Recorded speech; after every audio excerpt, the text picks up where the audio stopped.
ایک اہم سوال جو آپ سے پوچھا گیا وہ علامہ ابن حجر عسقلانی رحمہ اللہ کے تعلق سے ہے کہ کیا وہ اشعری تھے، کیونکہ ان کی بعض کتابوں میں تعویل صفات کہیں کہیں پائی جاتی ہے، اس طرح سے کئی علماء امت کے یہاں پائی جاتی ہے، تو آخر اس کا کیا جواب ہوگا؟ تو آئیے دیکھتے ہیں کہ شیخ نے اس کا کیا جواب دیا ہے کہ علامہ ابن حجر عسقلانی رحمہ اللہ، جن کی ایک معروف کتاب فتح الباری ہے، صحیح بخاری کی شرح، اس کتاب کے اندر بھی بعض جگہوں پر یہ چیز پائی جاتی ہے، اور علامہ ابن باز رحمہ اللہ نے اس کتاب پر تعلیق چڑھائی ہے، اور جہاں اس طرح کی چیز پائی جاتی ہے اس کی وضاحت کی ہے۔ شیخ اس کا جواب دیتے ہوئے کہتے ہیں کہ حافظ ابن حجر عسقلانی، امام نووی، امام ذہبی، امام شوکانی اور کبھی کبھار امام بیہقی وغیرہ ائمہ دین جنہوں نے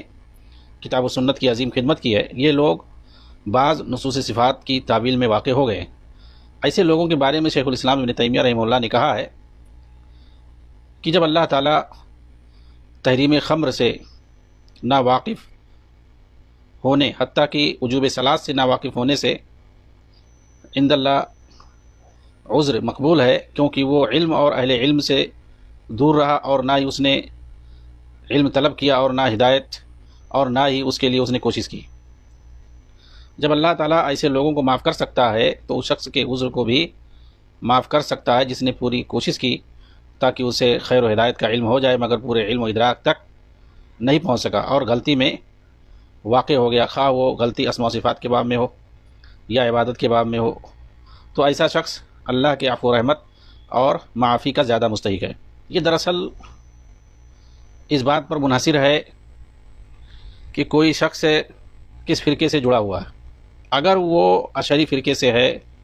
یا ماتریدی فرقے سے ہے اور اس کے یہاں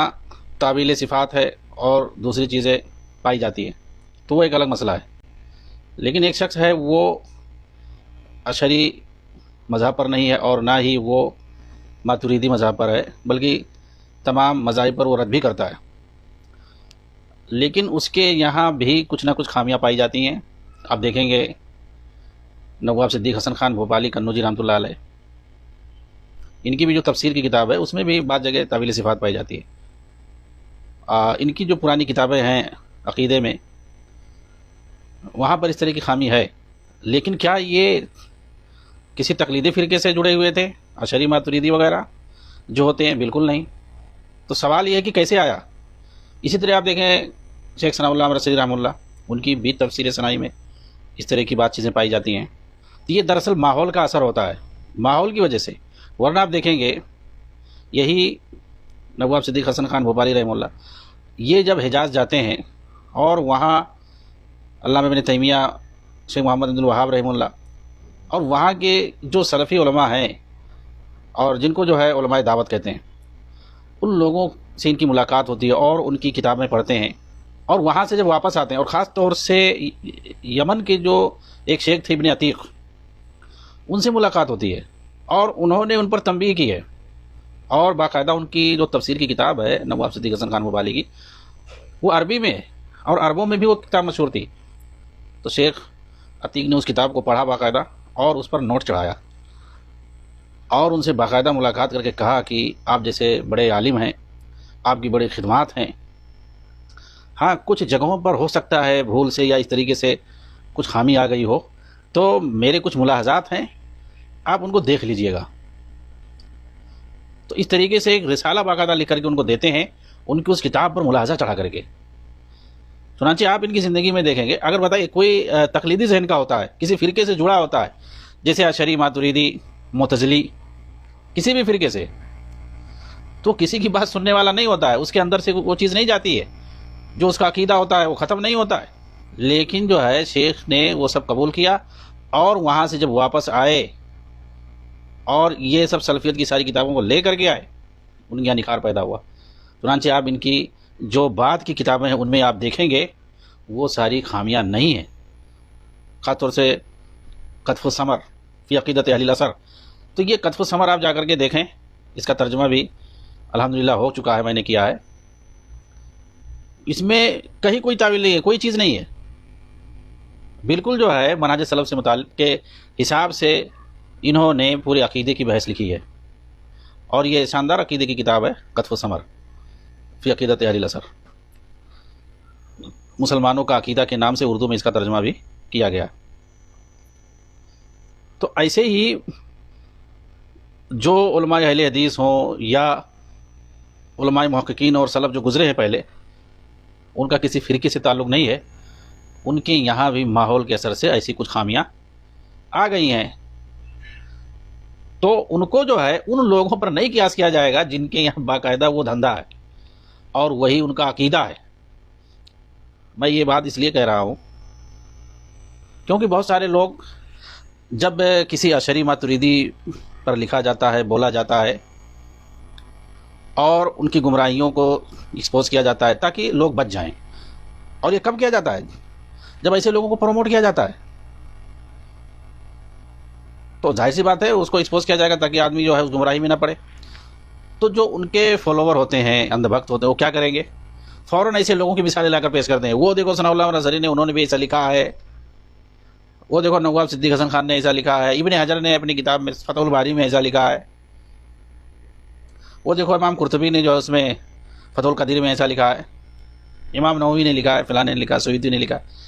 وہ جو ہے لا کر کے ادھر ادھر سے شاذ اقوال جمع کر دیں، بھئی ان پر کیوں نہیں بولتے ہو اور ان پر کیوں نہیں فتوے لگاتے ہو؟ آ جاتے فتوے لگانے سید قطب پر اور یہ جو ہے مودودی پر اور فلاں نے۔ ارے بھئی لوگوں نے گروہ چھوڑا ہے، ایک جماعت بنا کے رکھا ہے اپنے پیچھے، اور یہ لوگ پوری امت کو گمراہ کر رہے ہیں اور ان کی گمراہیوں کو پروموٹ کر رہے ہیں۔ تو ظاہر سی بات ہے جس کی گمراہیوں کو پروموٹ کیا جائے گا تو اس کو وہیں بتایا جائے گا۔ اب بتائیے کہ علامہ ابن حجر عسقلانی نے فتح الباری میں کیا کہا، کون پروموٹ کر رہا ہے؟ ابن حجر نے کون سا جو ہے کون سی اپنی جماعت چھوڑی اپنے پیچھے؟ ان کے کون سے جو ہے ان کا جو ہے فکری اور نظریاتی اعتبار سے کوئی جماعت ہو، کوئی تنظیم ہو، ان کے فالوور ہو کس اور ان کی جو ہے باتوں کو کوئی پروموٹ کر رہا ہو؟ کوئی نہیں۔ بلکہ اس کو بھی ضرورت پر بتایا جاتا ہے۔ اگر فتح الباری پڑھایا جاتا ہے یا ابن حجر رحمہ اللہ کے بارے میں بتایا جاتا ہے تو جو چیزیں ان کے بارے میں ہے اور جہاں یہ چیز پڑھائی جاتی ہے مدرسوں میں طلبہ کے سامنے وہ بتایا جاتا ہے، تو جو چیز جہاں کے لیے مناسب ہے وہیں پر اس کو کہا جائے گا۔ اب مثال کے طور پر سید قطب کو اگر جو ہے یا مودودی کو یا اس طرح کے لوگوں کو ان کی گمراہیوں کو سوشل میڈیا پر یا پبلک پلیٹ فارم پر نہ پیش کیا جائے تو کون آئے گا یہاں بتانے کے لیے؟ کوئی نہیں آئے گا۔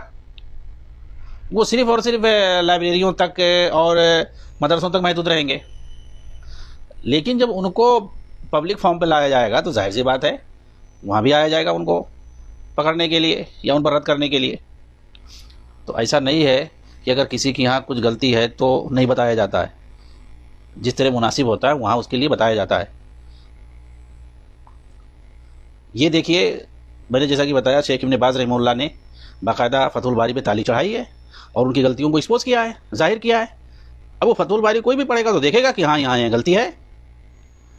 لیکن سوال یہ ہے کہ کیا ان لوگوں نے جو غلطی کی ہے اپنی کتابوں میں، جیسے سید قطب ہو، مودودی ہو، حسن البنا ہو یا اور دوسرے لوگ ہوں، کیا ان لوگوں کی کتابوں پر کسی نے حاشیہ چڑھایا آج تک؟ 10 20 50 ایڈیشن چھپ چکے ہیں، کبھی کسی نے کوئی تعلیق اور کوئی حاشیہ نہیں چڑھایا اور نہ ایکسپوز کیا، نہ ظاہر کیا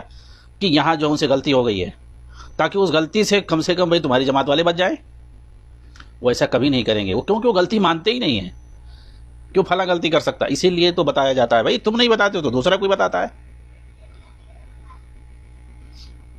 یہ لوگ ایسا کبھی نہیں کر سکتے۔ سید قطب کی کتابوں کے چھاپنے کی ذمہ داری بعد میں ان کے بھائی محمد قطب کی تھی، اور یہ سعودی میں رہتے تھے، مکہ کے اندر۔ محمد قطب یہ ان کی کتابیں چھاپتے تھے، سعودی میں دبا کے چھاپتے تھے، اور دارالشروق کر کے ایک مکتبہ وہاں سے چھپتا تھا۔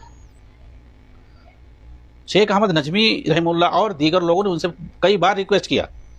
کہ آپ بار بار ان کے جو ہے ان کی کتابوں کو چھاپتے ہیں اور اتنے زیادہ ملاحظات ہیں، اتنی زیادہ ان کے یہاں گمراہیاں پائی جاتی ہیں، آپ لوگ کیوں نہیں اس کی وضاحت کر دیں، کم سے کم وضاحت کر دیں، حاشیہ چڑھا دیں، نہیں تو مت چھاپیں، یہاں سعودی کے اندر کیوں چھاپ رہے ہو؟ تو کہتے ہیں کہ وہ ہمیشہ وہ وعدہ ہی کرتے تھے، ہاں ٹھیک ہے اگلے ایڈیشن میں آپ لوگ دیجئے، جہاں جہاں ملاحظہ ہے اگلے ایڈیشن میں چھاپیں گے ایسا ویسا کہا، لیکن کبھی بھی نہیں چھاپا ان لوگوں نے، کسی بھی ایڈیشن میں ان لوگوں نے یہ وضاحت نہیں کی، یہ کر ہی نہیں سکتے ہیں، کیونکہ ان کو گمراہیوں کو پھیلانا ہے اور یہ دکھانا ہے کہ ہمارے یہاں کوئی غلطی نہیں ہے۔ تو اصل یہ ہے، تو پہلی چیز یہ کہ دونوں برابر نہیں ہے، ایک آدمی کی باقاعدہ وہی فکر ہے، وہی سوچ ہے، وہی نظریہ ہے، ایک نظریہ بنا کے چل رہا ہے، اور ایک آدمی سے غلطی ہوئی ہے، بھول ہوئی ہے، اور اس کی سب سے بڑی دلیل یہ ہے کہ اگر اس کو بتا دیا جاتا ہے تو وہ اس سے رجوع کر لیتا ہے، اور اس کی بہت ساری مثالیں ہیں۔ بن سریدس جو ہے نواب صدیق حسن خان بھوپالی رحمہ اللہ کی مثال دی ہے، اور اسی طریقے سے شیخ ثناء اللہ امرتسری کی بھی ہے، کیونکہ ان پر بھی جب تنقید کی گئی، اور شیخ محمد اسماعیل سلفی گجرانوالا اور اس طریقے سے ان کے زمانے میں جو دوسرے لوگ تھے ان لوگوں نے ان تنبیہ کی تو انہوں نے باقاعدہ رجوع کیا، لیکن جو نظریاتی طور پر کسی چیز کو اپنا عقیدہ مانتا ہو کبھی رجوع نہیں کر سکتا ہے، اور اس کی جماعت کے لوگ بھی رجوع نہیں کریں گے، کیونکہ وہ اسی کو صحیح مان کے چل رہے ہیں، اسی کو دین سمجھتے ہیں۔ اسی لیے جو ہے شیخ الاسلام ابن تیمیہ رحمہ اللہ نے ان لوگوں کے بارے میں یہ بات کہی ہے کہ ان سے غلطی ہوئی ہے، اور ان کی جو دین کی اتنی بڑی خدمات ہیں ان کو اگر دیکھا جائے تو یہ جو غلطیاں ہیں یہ بہت معمولی ہیں، انہیں اللہ تعالیٰ ضرور معاف کرے گا۔ آگے لکھتے ہیں کہ شیخ الاسلام ابن تیمیہ رحمہ اللہ علماء جہمیت سے مناظرہ کر رہے تھے، اسی دوران ان سے کہا تھا کہ اگر میں وہی بات کہتا، یعنی جہمیہ سے کہہ رہے ہیں، اگر میں وہی بات کہتا جو تم نے کہی ہے، یعنی اگر میں تمہاری جگہ پر ہوتا تو میں کافر ہو جاتا، مگر تم لوگ معذور ہو اس لیے کہ جاہل ہو، یعنی میں کہتا تو جان بوجھ کے کہتا، اور تم لوگ معذور اس لیے کہ تم لوگ جاہل ہو، اس لیے کفر کا فتویٰ میں نہیں لگا سکتا۔ شیخ الاسلام ابن تیمیہ رحمہ اللہ کے نزدیک جہالت اور ناواقفیت یہ عذر ہے، اور بطور خاص اس وقت جب ایک شخص حق کو جاننے کے لیے پوری کوشش کرے، اور آپ کے نزدیک دیگر علماء محققین کے نزدیک فروع اور اصول دونوں میں کوئی فرق نہیں ہے، اور اس کے لیے کچھ دلیلیں بھی یہ پیش کرتے ہیں۔ انہی میں سے وہ اسرائیلی قصہ بھی ہے جس کے مرنے کا وقت جب قریب آیا تو اس نے اپنی اولاد کو یہ وصیت کی کہ جب وہ مر جائے تو اسے جلا دینا، پھر اس کی راکھ کو دریا میں پھینک دینا، اور اس کا کچھ حصہ ہوا میں اڑا دینا، اس طرح وہ بکھر کے رہ جائے گا۔ اس کا یہ گمان تھا کہ اس طرح جب وہ کرے گا تو اللہ کی پکڑ سے نکل جائے گا، جیسا کہ ایک حدیث کے اندر اس کی پوری تفصیل مذکور ہے صحیح بخاری کے اندر۔ کہتے ہیں کہ اس طرح سے اس کی وصیت کے مطابق اس کے بچوں نے ویسے ہی کیا، تو اللہ تعالیٰ نے اس سے پوچھا، اسے کھڑا کر کے، اس کو اکٹھا کر کے اور اس کو کھڑا کیا، اس کو زندہ کیا۔ ما حملک علی ما صنعت، یہ جو تم نے کیا ہے کس وجہ سے کیا، یہ وصیت کس لیے تم نے کیا، تم کو قبر میں دفن نہ کرنا پڑے، اور تم نے یہ وصیت کی تم کو جو ہے راکھ جلا کے راکھ بنا دیا جائے، اڑا دیا جائے، پھینک دیا جائے ہوا میں، مطلب کیا جو ہے میں تم کو اکٹھا نہیں کر سکتا تھا؟ تو اس نے کہا میرے رب تجھ سے ڈر کی وجہ سے، ڈر کی وجہ سے کہ کہیں جو ہے تیرا سامنا نہ کرنا پڑے مجھے، اس لیے میں نے یہ سب کیا تھا۔ تو حدیث کے آخر میں تو اللہ تعالیٰ نے اسے معاف کر دیا، بخش دیا۔ ابن تیمیہ رحمہ اللہ کہتے ہیں کہ اسے اللہ کی قدرت عامہ کا علم نہیں تھا، مطلب ایک مومن آدمی اگر اس کو معلوم ہے کہ اللہ تعالیٰ ہر چیز پر قادر ہے، کیونکہ یہ عقیدے کا حصہ ہے، ان اللہ علی کل شیء قدیر، اللہ تعالیٰ ہر چیز پر قادر ہے، یہ جان بوجھ کر اگر کوئی ایسی حرکت کرے، کیوں حرکت کرے؟ تاکہ وہ اللہ کی پکڑ سے بچ جائے۔ تو اللہ کی پکڑ سے بچنے کے لیے کہ مجھے اللہ نہیں پکڑ پائے گا اگر میں ایسا کر لوں گا تو ظاہر سی بات ہے یہ عقیدے کے خلاف ہے، لیکن اس کو اس کا علم نہیں تھا، اس لیے وہ معذور ٹھہرا۔ چنانچہ اللہ نے اسے اکٹھا کر کے زندہ کیا اور اپنے سامنے اٹھایا اور پوچھا کہ تم نے ایسا کیوں کیا؟ تو اس نے جواب دیا میرے رب تیرے خوف کی وجہ سے۔ اللہ سے خوف کھانے کا مطلب وہ مومن تھا اور اللہ سے وہ ڈرتا تھا، مگر وہ اللہ کی قدرت عامہ سے ناواقف تھا، اور یہ کہ اللہ تعالیٰ تمام ذرات کو اکٹھا کر سکتا ہے، یہ بندہ اصول دین سے ناواقف تھا۔ اور بہت سارے علماء دین اور ائمہ دعویٰ کا یہی خیال ہے کہ حتیٰ کہ شیخ محمد بن عبد الوہاب رحمہ اللہ کے لڑکے عبداللہ اپنے والد کے حوالے سے نقل کرتے ہیں کہ وہ کہتے تھے وہ لوگ جو شیخ عبد القادر جیلانی اور ان جیسے دوسرے لوگوں کی قبروں کا طواف کرتے ہیں ان پر کفر کا حکم لگانے سے پہلے انہیں تنبیہ کرنا اور اصول دین سے واقف کرانا واجب ہے۔ چنانچہ جب ہم علماء محققین اور فقہاء کرام کے اقوال کا جائزہ لیں گے تو یہی پتہ چلے گا کہ جہالت اور ناواقفیت یہ عذر ہے اور یہ دین کے اصول اور فروع دونوں میں عام ہے، اور یہ ائمہ گرچہ اصول دین سے ناواقف نہیں تھے مگر ان سے بھی بہت سارے دین کے مسائل رہ گئے تھے جن میں درک حاصل نہیں کر سکے۔ چنانچہ امام شوکانی رحمہ اللہ کو اگر دیکھا جائے تو یہ پہلے شیعہ تھے، اس لیے کہ وہ زیدی فرقے سے تھے اور زیدیہ شیعہ ہیں، مگر شیعوں میں حق کے سب سے زیادہ قریب یہی لوگ ہیں۔ انہوں نے زیدیت کو ترک کر دیا اور تمام تقلیدی مذاہب کا ایک طویل سفر کیا، پھر سارے تقلیدی مذاہب کو ترک کیا، خود اجتہاد کیا اور مسلک سلف سے جڑ گئے۔ چنانچہ آپ مجتہد تھے، مقلد نہیں تھے، اس کے لیے آپ کی کتاب فتح القدیر اور نیل الاوتار اور دیگر کتابوں کو دیکھ سکتے ہیں۔ مگر آپ سے بھی بہت سے مسائل فوت ہو گئے، یہاں تک کہ تفویض کو منہج سلف خیال کر لیا، جبکہ یہ غلط ہے۔ نصوص کے معنی کو تفویض کرنا منہج سلف نہیں رہا ہے، بلکہ منہج سلف میں سارے نصوص کے معنی کی معرفت ضروری ہے، جیسے کہ سمع و بصر،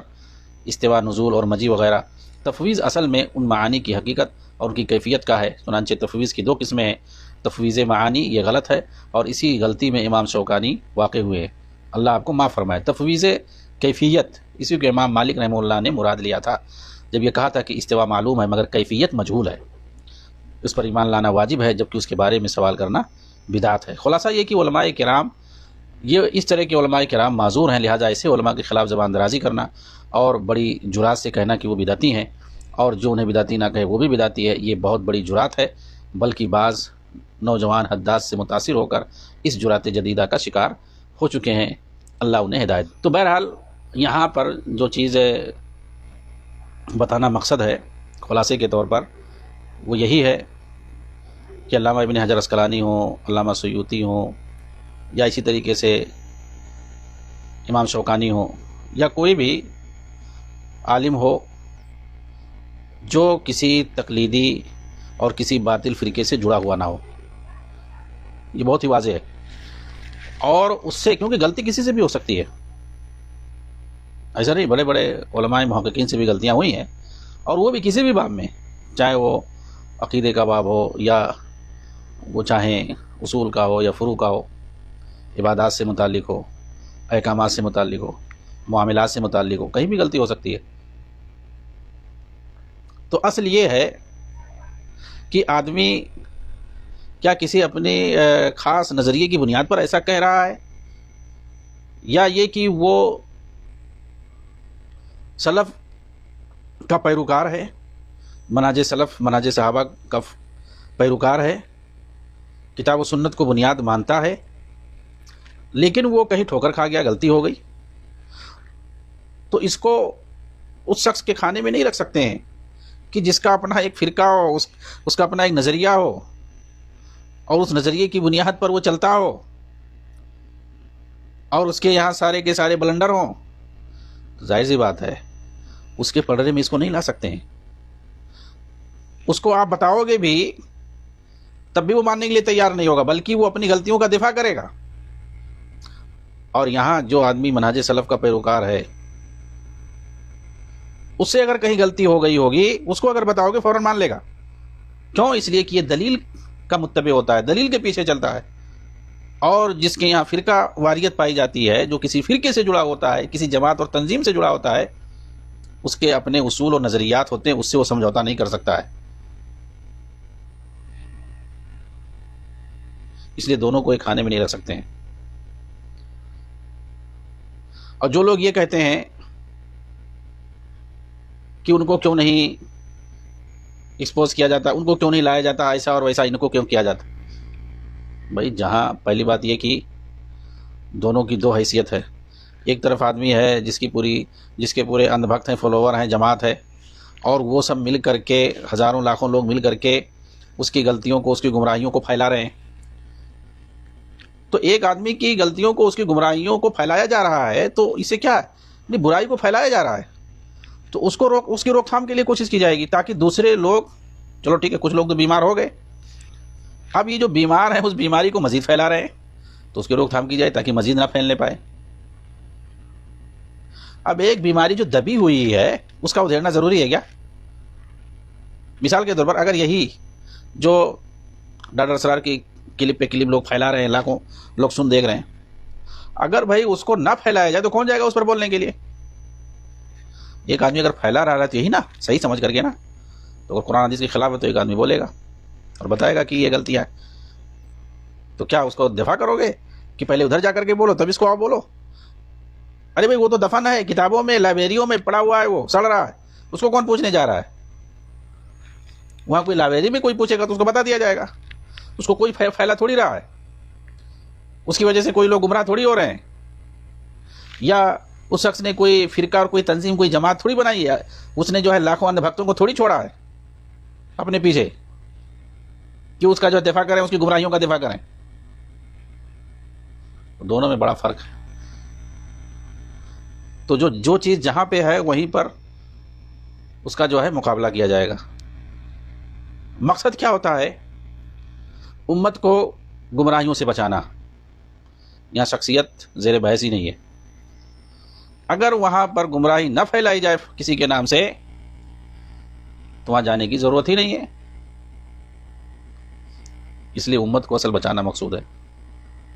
اور جو تقلیدی ذہن کے ہوتے ہیں ان کے یہاں اصل شخصیت ہوتی ہے، شخصیت اصل ہوتی ہے، شخصیت کو ہی بچانا چاہتے ہیں، اسی لیے ہمیشہ جو ہے ڈیفینڈ کریں گے، اور یہ اپنی غلطی کبھی بھی مان نہیں سکتے ہیں، تصور نہیں کر سکتے ہیں۔